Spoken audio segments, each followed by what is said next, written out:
ನಮಸ್ಕಾರ online TV ವೀಕ್ಷಕರೇ, ಇವತ್ತು ನಮ್ಮ ಆನ್ಲೈನ್ ಟಿವಿಯಲ್ಲಿ ಒಂದು ವಿಶಿಷ್ಟ ವಿಭಿನ್ನವಾದ ರೀತಿಯ ಒಂದು ವರದಿಯನ್ನು ಮಾಡ್ತಾ ಇದ್ದೀವಿ. ನಾವು ಕೂಡ ಸಾಕಷ್ಟು ಗುರುಗಳನ್ನ, ಸ್ವಾಮೀಜಿಯನ್ನ, ಸಾಧು ಸಂತರನ್ನ ಸಂದರ್ಶನ ಮಾಡಿದ್ದ. ಅವರಿಂದ ಆಗುವಂಥ ಹಲವಾರು ರೀತಿಯ ಅನುಕೂಲಗಳನ್ನು ಸಾರ್ವಜನಿಕರಿಗೆ ಉಪಯೋಗ ಆಗಲಿ ಅಂತೇಳಿ ನಾವು ವರದಿಗಳು ಮಾಡ್ತಾಯಿದ್ದೆವು. ಇವತ್ತು ಒಂದು ನಾವು ಮಾಡಿರ್ತಕ್ಕಂಥ ವರದಿಯಲ್ಲೇ ಇದು ವಿಶೇಷವಾದ ವರದಿ ಅಂತ ಹೇಳ್ಬೋದು. ವಿಸ್ಮಯ ದೃಷ್ಟಿ ಸಮಸ್ಯೆಯ ಪರಿಹಾರ, ಇದು ಆನ್ಲೈನ್ ಟಿವಿಯ ಒಂದು ವಿಶೇಷ ವರದಿ. ಇವತ್ತು ಈ ಒಂದು ವರದಿಗೆ ಸಂಬಂಧಿಸಿದಂತೆ ನಮ್ಮ ಜೊತೆ ಮಾತಾಡೋದಕ್ಕಾಗಿ ಇವತ್ತು ಶಫೀವುದ್ದೀನ್ ಶಾ ಖಾದ್ರಿ ಗುರುಗಳು ಇವರು ನಮ್ಮ ಜೊತೆ ಇದ್ದಾರೆ. ಬನ್ನಿ ಇವ್ರಿಗೆ ನಾವು ಸಂದರ್ಶನ ಮಾಡೋಣ. ಇವ್ರಿಗಾಗುವಂಥ ಏನು ಸಾರ್ವಜನಿಕ ಇರ್ತಕ್ಕಂಥ ಸಮಸ್ಯೆಗಳನ್ನು ಯಾವ ರೀತಿ ಪರಿಹಾರ ಮಾಡಬೇಕು, ಒಬ್ಬೊಬ್ರಿಗೆ ಒಂದೊಂದು ಸಮಸ್ಯೆ ಇದೆ, ಅದರಲ್ಲೂ ಕೂಡ ಇದೊಂದು ವಿಶೇಷ ವರದಿಯಾಗಿದೆ. ಇವಾಗ ಸಂದರ್ಶನ ಮಾಡೋಣ ಸ್ವಾಮಿಗಳ ಕಾರ್ಯಕ್ರಮಕ್ಕೆ. ನಮಗೆ ಎಲ್ಲರಿಗೂ ನಮಸ್ಕಾರ. ತಾವು ಏನು ಸಬ್ಜೆಕ್ಟ್, ಇದು ಒಂಥರ ವಿಶೇಷವಾದ ಸಬ್ಜೆಕ್ಟ್. ಇದು ದೃಷ್ಟಿ ಸಮಸ್ಯೆ ಅಂದರೆ ಏನು, ನೆಗೆಟಿವ್ ಎನರ್ಜಿ, ಏನು ಕಾನ್ಸೆಪ್ಟ್ ಏನು? ಇದು ದೃಷ್ಟಿ ಅಂತ ಹೇಳಿದ್ರೆ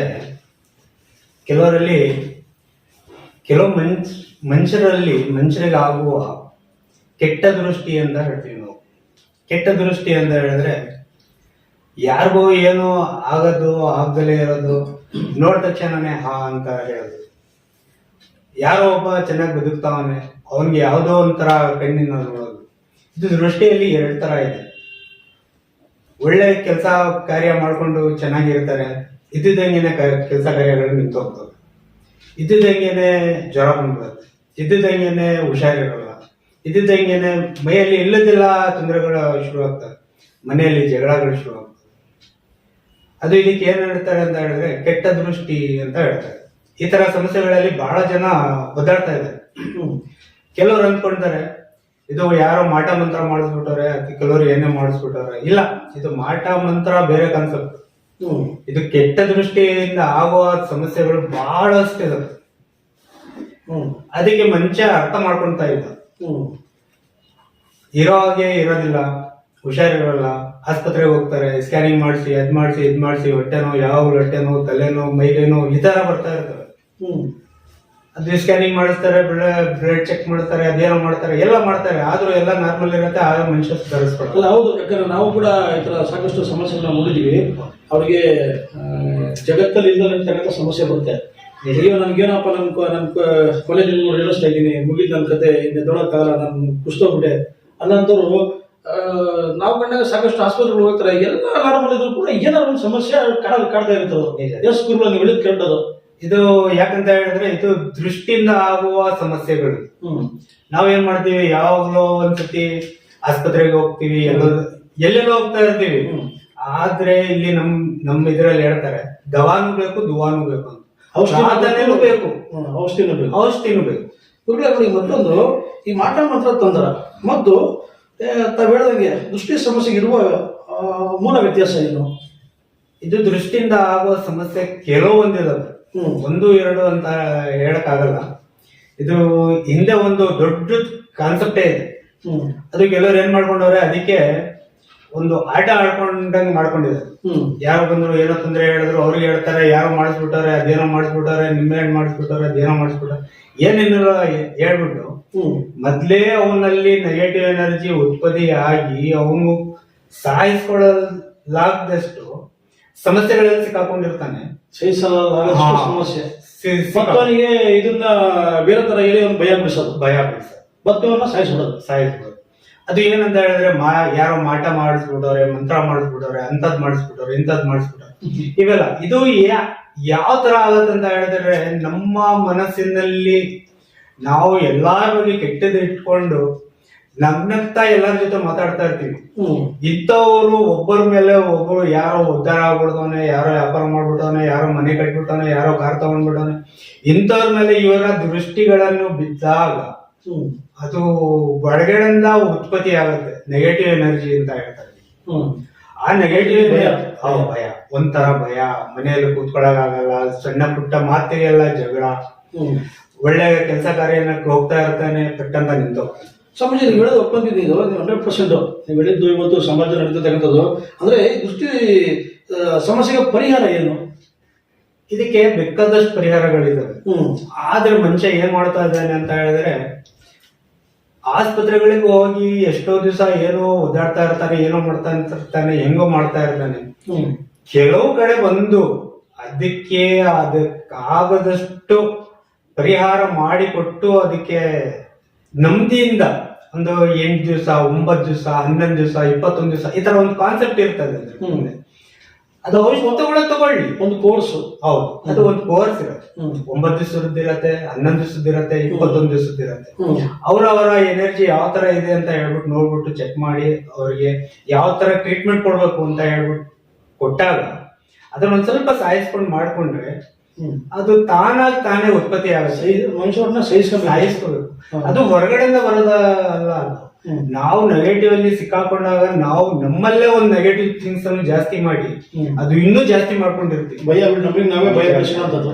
ಈಗ ಸ್ವಾಮಿಗಳು, ಈಗ ತಾವು ಹೇಳಿದಂಗೆ ಈಗ ಈ ದೃಷ್ಟಿ ಸಮಸ್ಯೆಗೆ ತಾವು ಈಗ ಯಾರೋ ಒಬ್ಬ ವ್ಯಕ್ತಿ ತಮ್ಮ ಸಂಪರ್ಕ ಮಾಡೋದು, ಯಾಕಂದ್ರೆ ನಮ್ಮ ಚಾನಲ್ ನೋಡಿದ್ರೆ ತಮ್ಮನ್ನು ಕೂಡ ಸಂಪರ್ಕ ಮಾಡ್ತಾರೆ, ನಮ್ಮನ್ನು ಕೇಳ್ತಾರೆ. ನಮ್ಮ ಈ ಥರ ಸಾಕಷ್ಟು ಈ ಥರ ನಮ್ಮ ಅನುಭವಗಳು ಆಗ್ಬಿಟ್ಟಿದೆ. ಈಗ ಒಂದು ಎಕ್ಸಾಂಪಲ್, ಈಗ ನನಗೆ ಯಾರೊಬ್ರು ಫೋನ್ ಮಾಡೋದು, ಸರ್ ನನಗೆ ಈ ಥರ ದೃಷ್ಟಿ ಸಮಸ್ಯೆ, ಈ ಥರ ಏನೋ ದೃಷ್ಟಿ ಸಮಸ್ಯೆ ಆಗಿದೆ, ಸ್ವಾಮಿಗಳ ಸಂಪರ್ಕ ಮಾಡಬೇಕು. ಅವ್ರು ನಮ್ಗೆ ಯಾವ ರೀತಿ ಅದನ್ನ ನಿವಾರಣೆ ಮಾಡ್ತಾರಂತ ನಮ್ಗೇನು ಸಂಪರ್ಕ ಮಾಡಿ ಕೇಳಿದ್ರೆ ನಾವ್ ಏನ್ ಹೇಳ್ಬೇಕು? ನೀವು ಅಟ್ಲೀಸ್ಟ್ ಈಗ ಮನೆ ಪಕ್ಷ ನಿಮ್ಗೆ ಬಂದು ಸಂಪರ್ಕ ಮಾಡೋದು ಅನ್ಕೊಳ್ರಿ, ಅದು ನಾವು ಅಷ್ಟಾಗಿ ಪೇಷನ್ಸ್ ಎಲ್ಲ ಬಿಡ್ರಿ. ಅವ್ರಿಗೆ ಪ್ರಶ್ನೆ ಕೇಳ್ಕೊಂಡು ಇದು ಮಾಡೋದಕ್ಕೆ ನಿಮ್ಮನ್ನೇ ಕೂಡ ಸಂಪರ್ಕ ಮಾಡ್ಸಕ್ ಹೇಳ್ತೀವಿ. ಕೊನೆದಾಗ ನಿಮ್ಮ ಹೆಸರು, ನಿಮ್ಮ ಫೋನ್ ನಂಬರ್ ಕೂಡ ಪ್ಲೇ ಮಾಡಿದೀವಿ. ಈಗ ದೃಷ್ಟಿ ಸಮಸ್ಯೆ ಇರತಕ್ಕಂಥ ವ್ಯಕ್ತಿಗೆ ನೀವು ಯಾವ ರೀತಿ ಪರಿಹಾರ ಕೊಡ್ತೀರಾ? ಇವಾಗ ಏನಿದೆ ಅಂತ ಹೇಳಿದ್ರೆ, ನಾವು ಇವಾಗ ಒಂದೇ ಸತಿ ಎಲ್ಲಾರ್ಗು ಕರ್ಕೊಂಡು ಬಂದು ಟ್ರೀಟ್ಮೆಂಟ್ ಕೊಡೋದಕ್ಕೆ ಆಗೋದಿಲ್ಲ. ಯಾಕಂದ್ರೆ ಒಬ್ರಿಗೆ ಇವಾಗ ನಮ್ಗೆ ಯಾರೋ ಸಂಪರ್ಕ ಮಾಡಿದ್ದಾರೆ, ಅವ್ರ ಬಗ್ಗೆ ಹೇಳಿದ್ದಾರೆ, ನಾವೆಲ್ಲ ವಿಚಾರಿಸ್ಕೊಂತೀವಿ. ಅವ್ರದ್ದು ಒಂದು ಟೈಮ್ ತಗೊಂತೀವಿ ಅವ್ರಿಗೆ, ಇಂಥ ದಿವಸ ಇಂಥ ಟೈಮ್ ಅಲ್ಲಿ ಬಂದು ನೀವು ಸಂಪರ್ಕ ಮಾಡಿ ಅಂತ.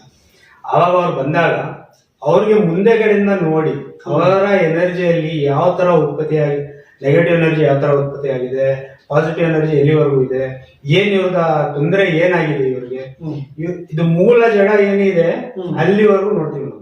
ಅದ್ ನೋಡ್ಬಿಟ್ಟು ಅದು ಏನಿದೆ ಅದಕ್ಕೆ ಕಟ್ ಮಾಡಿ ಅದಕ್ಕೆ ಪರಿಹಾರ ಮಾಡ್ಬಿಡ್ತೀವಿ. ಅದೆಲ್ಲೋ ಕುತ್ಕೊಂಡು ನಮ್ಗೆ ಈ ತರ ಆಗ್ಬಿಟ್ಟಿದೆ ಇದ್ ಮಾಡಿ ಅದು ನಾವು ಬೇರೆಯವ್ರಿಗೆ ಯಾವ್ದಕ್ಕೂ ಸಂಪರ್ಕ ಲೆಕ್ಕಾಚಾರ ಒಬ್ಬೊಬ್ರು ಒಂದೊಂದರ ನಿಜ ನಿಜ ನಿಜ ಇರುತ್ತೆ ಅಂತ ಹೇಳಿ. ಅಲ್ಲ, ಹೌದು, ಒಪ್ಪಣ ವಿಚಾರ. ಯಾಕಂದ್ರೆ ಒಬ್ರು ಜ್ವರ ಇದ್ರೆ ಇನ್ನೊಬ್ರಿಗೆ ಜ್ವರ ಇರುತ್ತೆ ಅಂತ ಹೇಳಕ್ಕಾಗಲ್ಲ. ನಿಜ ನಿಜ. ಒಬ್ಬೊಬ್ರಿಗೆ ವ್ಯಕ್ತಿಗೆ ಒಂದೊಂದರ ಇರುತ್ತೆ. ತಾವು ಹೇಳ್ದಂಗೆ ತಮ್ಮ ಮುಂದೆ ಬಂದಂತ ಸಂದರ್ಭದಲ್ಲಿ ಅವ್ರಿಗೇನು ಸಮಸ್ಯೆ ಇದೆ ಅದಕ್ಕೆ ಪರಿಹಾರ ಕಂಡುಕೊಂಡು ಅದಕ್ಕೆ ಕೆಲವರಿಗೆ ಮನೆ ಪ್ರಾಬ್ಲಮ್ ಇರುತ್ತೆ, ಕೆಲವರಿಗೆ ಬಿಸ್ನೆಸ್ ಪ್ರಾಬ್ಲಮ್ ಇರುತ್ತೆ, ಕೆಲವರಿಗೆ ಕೆಲ್ಸಕ್ಕೆ ಹೋಗೋದ್ ಪ್ರಾಬ್ಲಮ್ ಇರುತ್ತೆ, ಕೆಲವರಿಗೆ ಹುಷಾರಿರಲ್ಲ, ಆಸ್ಪತ್ರೆಗಳಿಗೆ. ನೋಡಿ, ಈಗ ಮೂಲವಾಗಿ ತಾವು ಹೇಳಿದ್ರಿ ದೃಷ್ಟಿ ಸಮಸ್ಯೆ ಅಂತ ಹೇಳಿ, ಇದರಲ್ಲಿ ಈ ಆಸ್ಪತ್ರೆಗೆ ಹೋಗುವಂಥದ್ದು ಇವೆಲ್ಲ ಇದಕ್ಕೆ ಕಡಿವಾಣ ಯಾವ ತರ ಆಗ್ಬೇಕು? ಇದಕ್ಕೆ ಇದು ಆಸ್ಪತ್ರೆಗೆ ಹೋಗುವ ಕಾನ್ಸೆಪ್ಟ್ ಎಲ್ಲಿವರೆಗೂ ಇರತ್ತೆ ಅಂತ ಹೇಳಿದ್ರೆ, ನಿಮ್ಗೆ 3-4 ದಿವಸದಲ್ಲಿ ನಿಮ್ಗೆ ಆಸ್ಪತ್ರೆ ಕಾನ್ಸೆಪ್ಟ್ಗಳು ಗೊತ್ತಾಗ್ಬಿಡ್ತವೆ. ಯಾವ್ದು ಸ್ಕ್ಯಾನಿಂಗ್ ಮಾಡಿಸಿದ್ರು, ಅದು ಯಾವ್ದು ಬ್ಲಡ್ ಟೆಸ್ಟ್ ಮಾಡಿಸಿದ್ರು, ಎಲ್ಲ ಮಾಡಿಸಿದ್ರು. ನಮಗೆ ಮನುಷ್ಯನ್ಗೆ ಏನ್ ಬೇಕು, ಮೊದಲು ಜ್ವರ ಬಂತೋ, ಏನ್ ಕಾಯಿಲೆ ಬಂದಿದೆಯೋ ನಾವು ಆಸ್ಪತ್ರೆಗೆ ಹೋಗ್ಬೇಕು.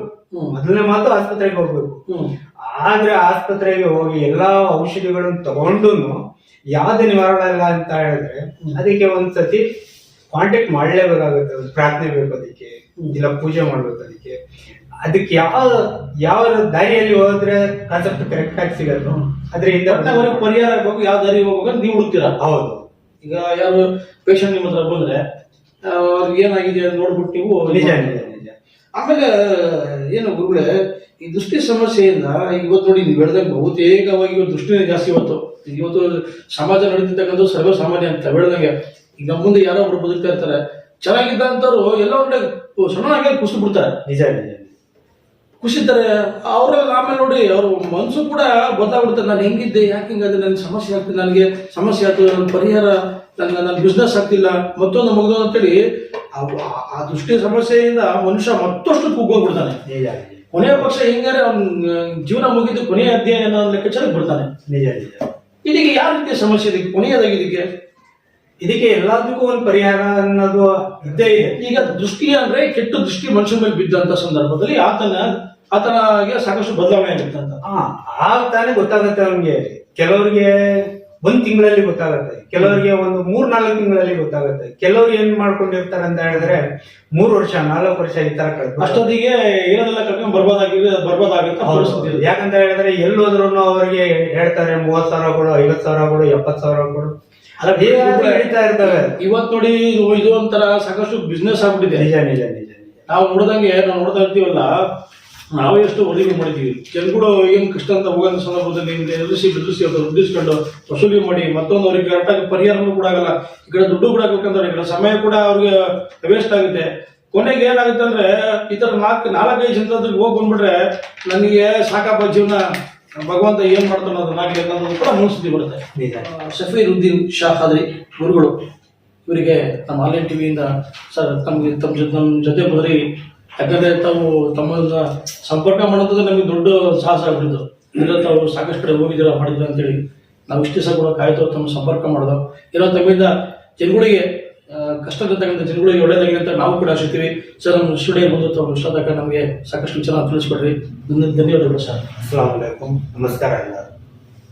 ಆನ್ಲೈನ್ ಟಿವಿ ಇದು ನೈಜ ಜೀವನಕ್ಕೆ ಬಂದಾರ. ನಮಸ್ಕಾರ.